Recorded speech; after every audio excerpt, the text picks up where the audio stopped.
Era a verdadeira rosa de Saron.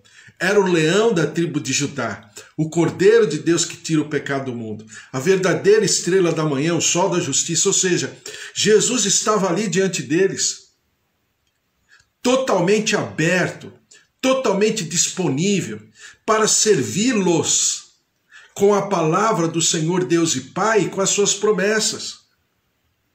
Agora entra no capítulo 22 que diz assim: de novo entrou Jesus a falar por parábolas, dizendo-lhes: o reino dos céus é semelhante a um rei que celebrou as bodas do seu filho. Eu vou ler aqui no computador. As bodas do seu filho. Então enviou os seus servos a chamar os convidados para as bodas, mas estes não quiseram vir. Ou seja, em primeiro lugar, o Senhor Deus está pontuando o povo de Deus de uma maneira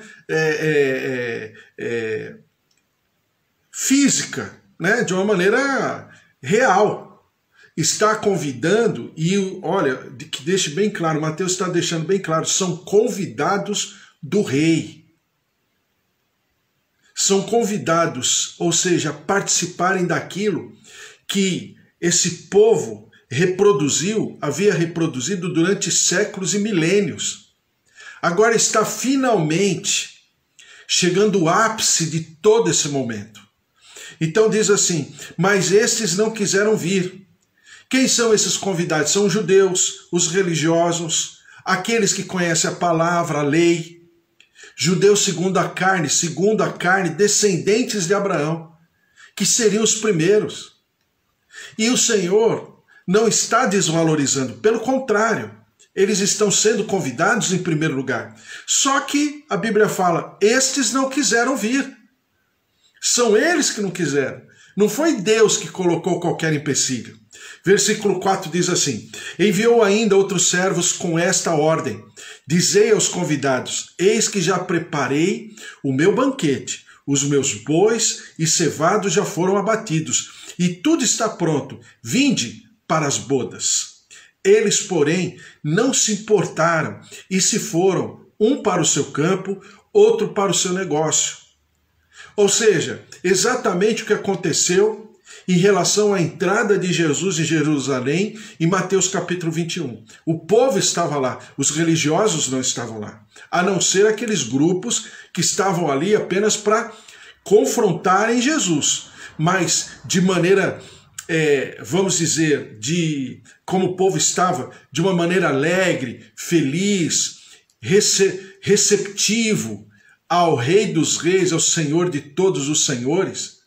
Eles não estavam ali para isso. Eles estavam apenas para aferir, confrontar Jesus com a própria lei de Moisés. Por quê? Os religiosos mesmos estavam no templo. Fazendo o quê? Cuidando dos seus negócios.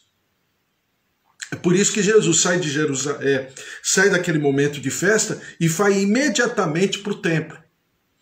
Diz a palavra do Senhor, versículo 6, e os outros, agarrando os servos, os maltrataram e mataram.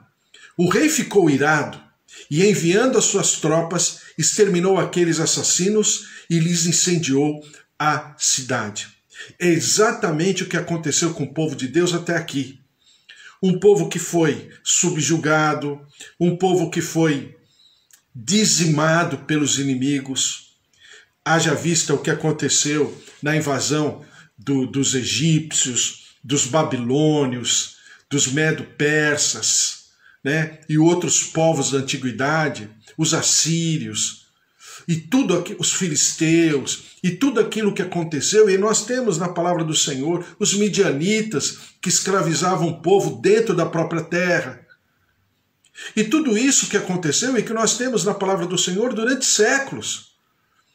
No tempo já de Juízes, depois o tempo dos reis, tudo aquilo que aconteceu no tempo de Mordecai, Esther, Daniel, e os seus 3 amigos, e o tempo de Gideão, e todas as outras histórias que nós conhecemos tão bem, que estão todos eles elencados ali nos primeiros 17 livros do Antigo Testamento, que falam exatamente sobre a história. Vai de Gênesis até o livro de Esther, são 17 livros só falando sobre isso.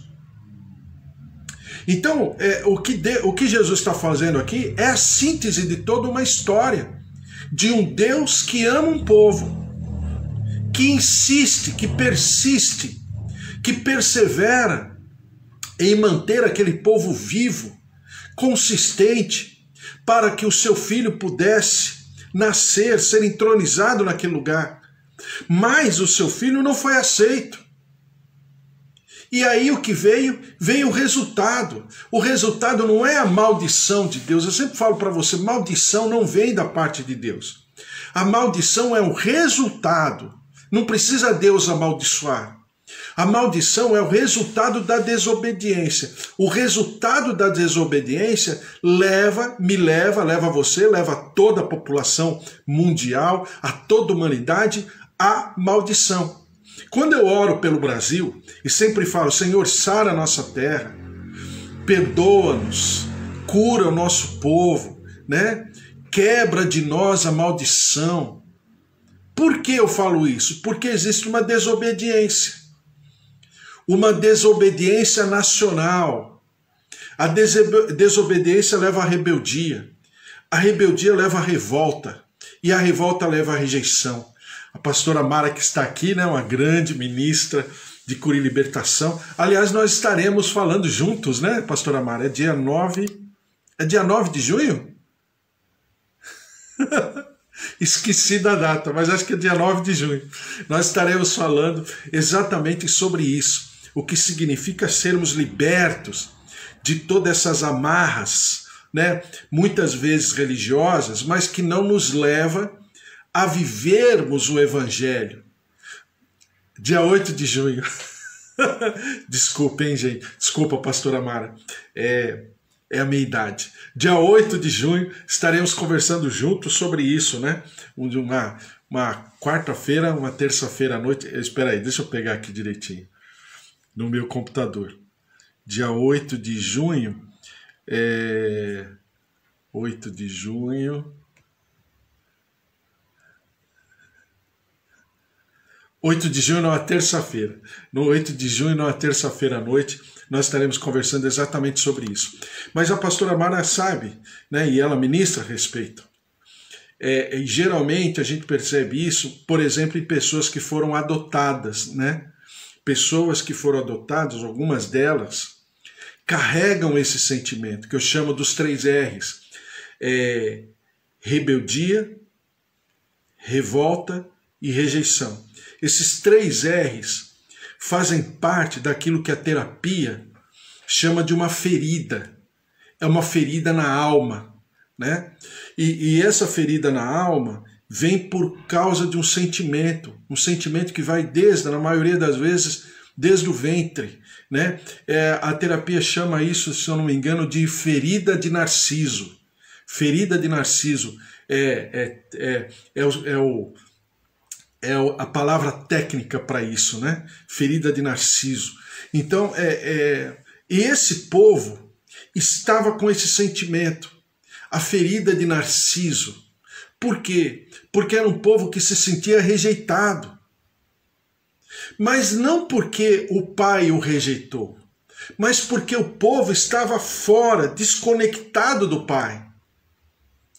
E por estar desconectado, viveu e vive até os dias de hoje, haja vista aquilo que eu acabei de falar agora há pouco. E vive até os dias de hoje uma falta de paz. Ora, o que é Jerusalém? Jerusalém é a cidade que herdou, né, até a própria Constituição do rei de Salém, o sacerdote segundo a ordem de Melquisedeque, lá do tempo de Abraão. A cidade luz, o rei de Salém, que era o rei de justiça, mas também o rei de paz. Por quê? Quando se estabelece a justiça de maneira equilibrada, o resultado é a paz. E é um povo que tanto fala de paz, está numa região chamada Cidade Luz, cidade de paz, mas que na verdade, no cotidiano, de maneira física, de maneira natural, não vive a paz. Então, quando Jesus fala sobre essa parábola, Jesus está chamando a nossa atenção. Por quê?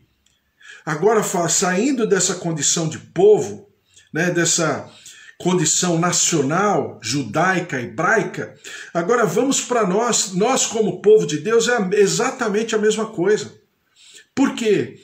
Porque é aquilo que o Senhor está pontuando, destacando e exortando. Olha, cuidado, cuidado, porque o povo de Deus pode sim passar por essa questão de uma falta de objetivo, de objetividade em relação às coisas do reino. Por quê? Porque está preocupado com o seu dia a dia. Ora, mas o Senhor não me deu o dia para viver? Eu não tenho que estar preocupado? Natural que esteja. Mas a nossa preocupação nós precisamos colocar diante do Senhor e permanecer no alvo. Qual é o alvo? Nós somos criados, fomos criados e somos retroalimentados a cada dia para a adoração, para o louvor da sua glória, como diz Efésios capítulo 1. E louvor da sua glória significa aquilo que Paulo diz, pensando nas coisas do alto, olhando para o alto.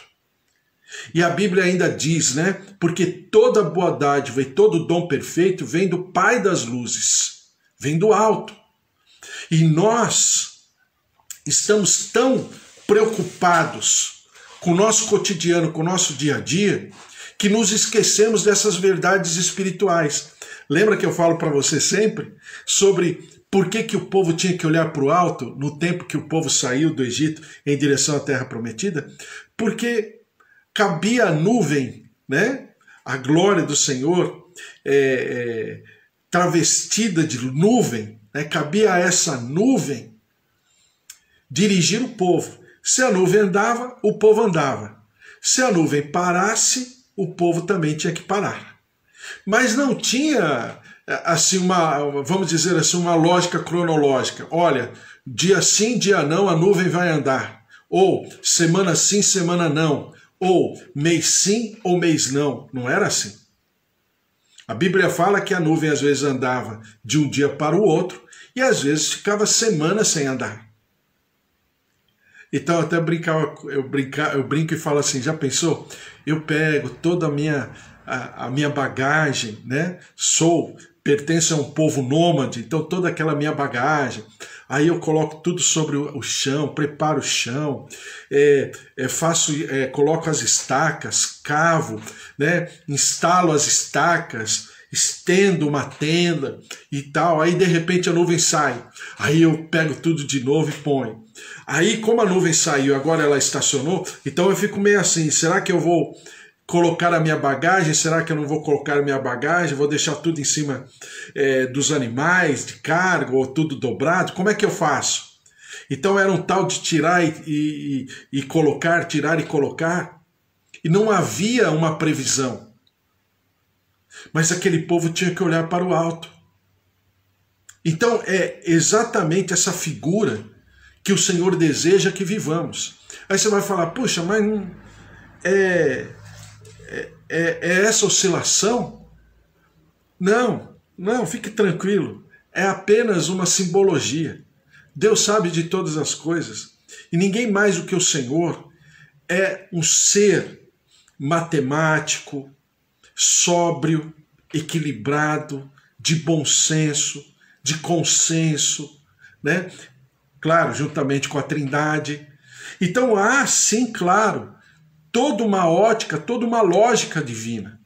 E a palavra do Senhor no versículo 8, e eu destaco o versículo 8, né, esse versículo 8, então disse aos seus servos, está pronta a festa, mas os convidados não eram dignos. O segundo grupo. O primeiro não quis. O primeiro tinha afazeres, tinha responsabilidades. Falou, olha, não é esse momento, deixa para depois, eu tenho muita preocupação, eu tenho que cuidar da minha vida, eu tenho que sustentar minha casa, não é para mim nesse momento. Tá bom, então não foram. Mas o segundo grupo, que foi quase que pressionado a entrar nessa festa, quase não, foi pressionado, não estava digno. Versículo 9 diz assim, e depois para as encruzilhadas dos caminhos e convidai para as bodas a quantos encontrardes. E saindo aqueles servos pelas estradas, reuniram todos os que encontraram. E aqui um texto assim que sublinha muito bem: maus e bons. E a sala do banquete ficou repleta de convidados. Entrando, porém, o rei, para ver os que estavam à mesa, notou ali um homem que não trazia veste nupcial e perguntou-lhe: amigo, como entraste aqui sem veste nupcial? E ele emudeceu. Então ordenou o rei aos serventes: amarrai-o de pés e mãos e lançai-o para fora das trevas. Ali haverá choro e ranger de dentes. Bom, e o que a gente vê nesse trecho? Primeiro, o Senhor está conferindo. Não basta estar nessas bodas. Não basta estar presente na celebração. Precisa estar, né, na indumentária correta. Como diria, né, essa socialite, como é o nome dela, que eu acho ela interessante, é uma mulher muito simpática, uma octogenária, mas muito simpática, muito alegre. Se eu não me engano, o nome dela é Constanza Pascolato, se eu não me engano, esse nome italiano, Constanza Pascolato. Mas ela fala exatamente sobre isso, né? Sobre estar com as vestes certas no evento certo.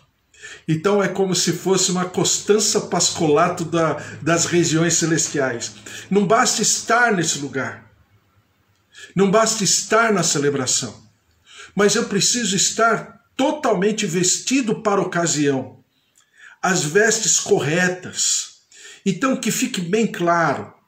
E mais tarde às 4h30, hoje é domingo, então eu posso falar 2 vezes. Então às 4h30 eu vou estar falando, a gente vai estar conversando mais, mas eu preciso estar com as vestes corretas.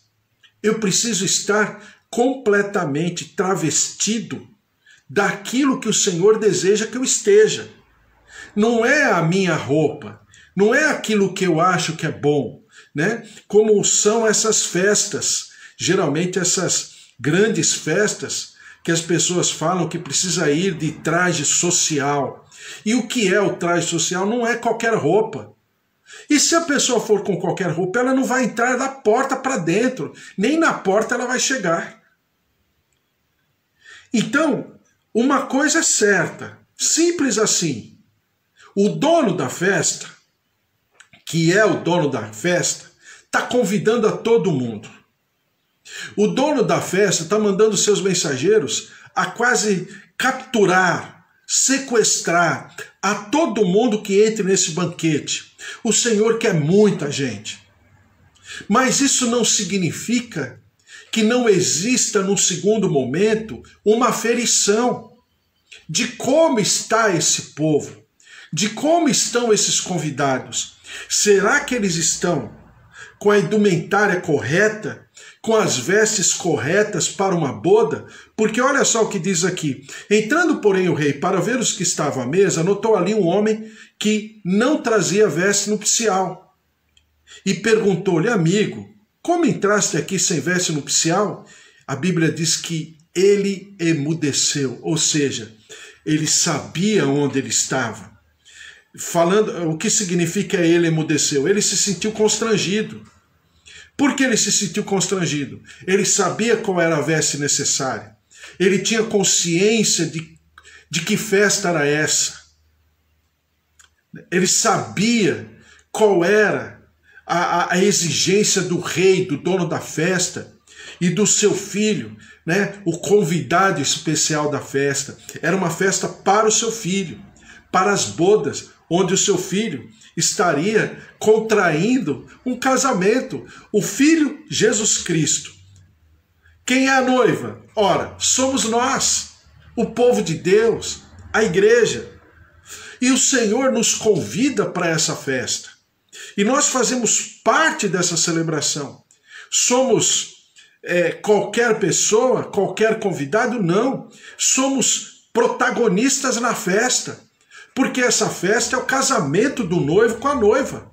Finalmente, estamos nessa festa. Porque a Bíblia fala, né? E a figura do casamento é a figura mais usada para, poeticamente falando, né, de maneira lúdica, de maneira poética, falar sobre o casamento de Jesus com a igreja, com o povo de Deus. Por todos os livros da palavra.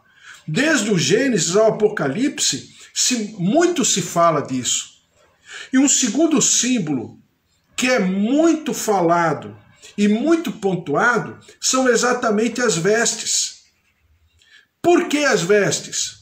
Porque isso significa que eu preciso me revestir de algo. Eu não posso me apresentar indigno, mas também eu não posso me apresentar com qualquer vestimenta. Existe uma vestimenta padrão.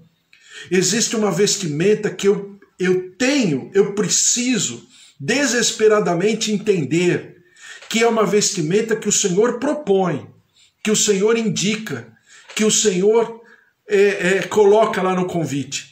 Trajes, né, de gala, trajes sociais.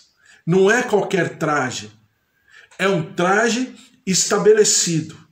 Então eu e você precisamos entender que para nós que estamos trabalhando por essa igreja, que, né, Bispo Antônio, Pastora Mara, todos nós que estamos aqui, que nós chamamos carinhosamente de igreja sem paredes, porque é uma igreja de comunhão entre nós todos. Por uma série de razões que só nós sabemos porque estamos aqui. De que essa comunhão nossa é uma comunhão de objetivo, de propósito. Qual é o objetivo? Estarmos devidamente revestidos com as verdadeiras vestimentas. E não apenas nós, mas nós temos que estar lá nessa celebração, nessas bodas, fazendo alusão àquilo que nós estamos vivendo hoje, de maneira bem contextualizada, para poder falar, não apenas para nós mesmos, mas para aqueles que estão ao nosso redor. Você está com as vestes erradas. Jesus está voltando. O noivo está vindo. O Senhor do banquete já está preparando, né, essa mesa maravilhosa, com todas as cadeiras, com todos os seus mensageiros. Estamos próximos desse banquete. E aí, você não vai se vestir adequadamente? Volta lá. Vai lá. Tira essa roupa surrada, machucada, ferida, completamente rasgada ou envelhecida pelas agruras, pela tristeza, pela angústia, pela aflição, pelo desapontamento, pela amargura, pelo ressentimento. É tempo de nós estarmos não apenas cuidando de nós, mas cuidando daqueles, os nossos queridos, os nossos familiares, aqueles que estão próximos de nós. Não precisa, se for, amém, glória a Deus, mas não precisa ser aquele grupo, aquela quantidade de gente, não.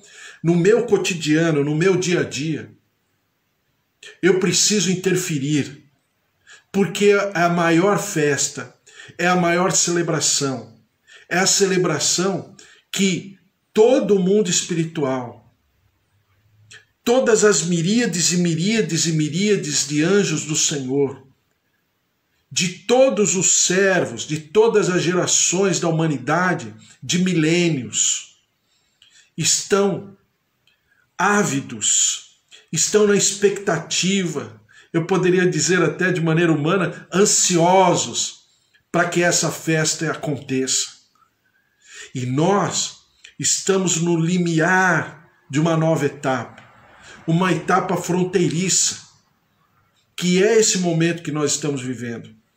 E todas as etapas fronteiriças da Bíblia são situações extremas. E as circunstâncias que estamos vivendo hoje são extremas, em todos os sentidos. E eu não preciso me gastar falando a respeito, porque nós temos noticiário, nós temos TV, nós ouvimos o rádio, nós entramos na internet, sabemos como está o mundo. não é? Agora com essa tecnologia do RNA, finalmente, possivelmente, a ciência tenha chegado no ápice da sua descoberta, porque por causa da Covid-19, a evolução da ciência acelerou.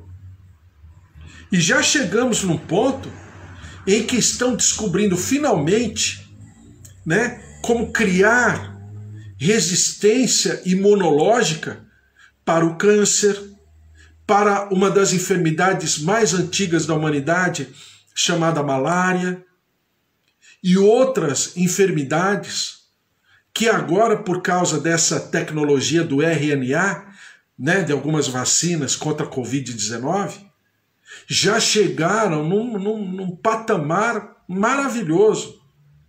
E é exatamente a palavra do Senhor se cumprindo. Do outro lado, os homens já estão chegando a Marte, possivelmente. Já estão pensando, já estão com projetos, bonecos, né, feitos de cidades em Marte. Né, mas nem Lua, é Marte. Então são coisas maravilhosas, mas que também estabelecem o quê? Estabelecem uma aferição da humanidade. A humanidade está frágil, está doente, né? As enfermidades emocionais, uma série de coisas. Então nós precisamos não apenas nos preparar, mas preparar e sermos instrumentos de preparação para aqueles que estão ao nosso redor. É um grande trabalho. É muito trabalho. É muita tarefa. Nós, creio eu, sejamos esses mensageiros que vamos convidar para essa festa. Não é uma igreja, não é uma coisa de 4 paredes, é muito além disso. O Senhor está prestes a fazer o convite para esse banquete eterno, o banquete das bodas, a maior festa, a festa de todos os tempos. A festa das festas está por ser estabelecida pelo Senhor. E nós precisamos trabalhar isso avidamente, com todas as nossas forças, e ao mesmo tempo nos preparar e preparar aos outros, para que estejamos dignamente